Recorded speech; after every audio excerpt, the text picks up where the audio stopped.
अंत में उनके मित्र, उनके भाई निराश होकर के प्रहलाद जी को छोड़कर चले जाते।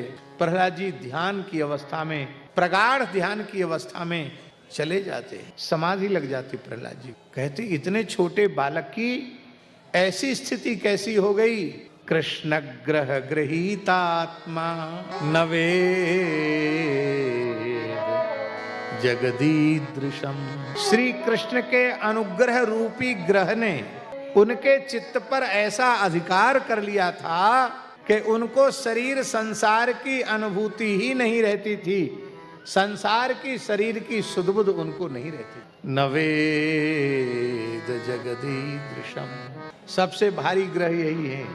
ये नवग्रह है ना, किसी भी ज्योतिषी के पास जाओ तो आपकी कुंडली देखेगा तो कहेगा तुम्हारे राहु खराब चल रहे हैं, तुम्हारे केतु खराब चल रहे हैं, शुक्र की नीच की दशा आ गई, तुम्हारे गुरु बकरी चल रहे हैं, अरे तुमको तो शनि की 7.5 आ गई, कुछ न कुछ बताएंगे।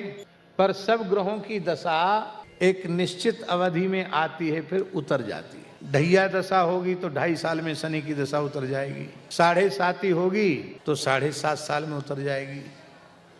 तो अंतरदशा महादशा होती, जैसे बृहस्पति की महादशा 16 वर्ष की तो 16 साल बाद उतर जाएगी। शनि की महादशा 19 वर्ष की है तो 19 वर्ष में चली जाएगी।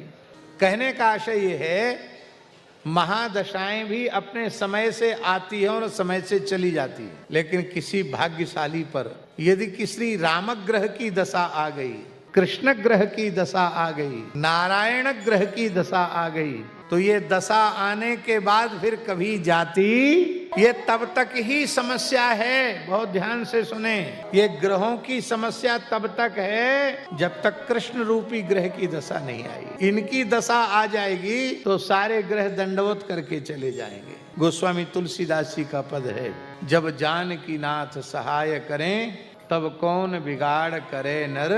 इस पद में उन्होंने ग्रहों का नाम भी लिया। ये ग्रह भी तुम्हारे प्रतिकूल होने पर तुम्हारा कुछ बिगाड़ नहीं पाएंगे, तो तुम्हारे अनुकूल होने पर भी तुम्हारा कुछ बना नहीं पाएंगे, यदि श्री जानकी नाथ तुम्हारे ऊपर कृपा कर